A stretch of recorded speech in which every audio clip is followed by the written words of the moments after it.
ముచ్చర్ల గ్రామం రంగారెడ్డి జిల్లా కందుకూరు మండలంలో ఉంది. కేవలం 6,000 జనాభా ఉన్న ఈ గ్రామం ఇటు శ్రీశైలం రహదారికి అటు నాగార్జున సాగర్ రహదారికి మధ్యలో ఉంటుంది. శ్రీశైలం హైవేపై ఉన్న మండల హెడ్ క్వార్టర్ కందుకూరు నుంచి ముచ్చర్లకు 12 కిలోమీటర్ల దూరం ఉంటుంది. ఇక నాగార్జున సాగర్ హైవేపై ఉన్న యాచారం నుంచి ముచ్చర్లకు 21 కిలోమీటర్ల దూరం ఉంటుంది. శ్రీశైలం హైవేతో ఈ ప్రాంతానికి ప్రస్తుతం చక్కని రోడ్ కనెక్టివిటీ ఉంది. Outer ring road Tukkuguda exit 14 నుంచి ముచ్చర్లకు 24 కిలోమీటర్స్ దూరంలో ఉంటుంది.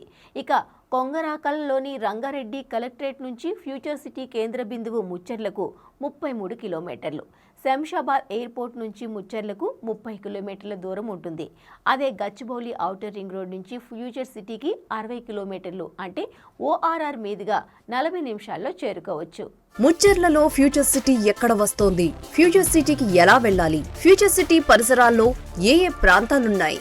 ఇటు శ్రీశైలం జాతీయ రహదారిపై ఉన్న కందుకూరు నుంచి అటు నాగార్జున సాగర్ రహదారిపై ఉన్న యాచారం నుంచి ముచ్చర్లలోని ఫ్యూచర్ సిటీకి చేరుకోవటానికి ఇప్పటికే మంచి కనెక్టివిటీ ఉండగా ఇప్పుడు హైదరాబాద్ కు వచ్చేందుకు గ్రీన్ ఫీల్డ్ రోడ్ ను నిర్మిస్తున్నారు. ఫ్యూచర్ సిటీకి అన్ని వైపులా రోడ్డు కనెక్టివిటీ వచ్చేలా అధికారులు ప్రణాళికలు సిద్ధం చేస్తున్నారు. ప్రభుత్వం ప్రతిపాదించిన 2వ దశ మెట్రో ప్రాజెక్టులో భాగంగా ముచ్చర్ల వరకు మెట్రో రైల్ రాబోతోంది. ముచ్చర్లలో 12 జోన్లుగా భూమిని విభజించి కేటాయింపులు చేయనున్నారు. ముచ్చర్ల 4th సిటీతో మహేశ్వరం, ఇబ్రహీంపట్నం, కల్వకుర్తి నియోజకవర్గాల్లోని చాలా ప్రాంతాల రూపురేఖలే మారిపోనున్నాయి. మరీ ముఖ్యంగా కందుకూరు, మహేశ్వరం, కర్తల్, ఆమనగల్, యాచారం, ఇబ్రహీంపట్నం మండలాలు ఊహించినంతగా అభివృద్ధి చెందుతున్నాయని అంచనా వేస్తున్నారు.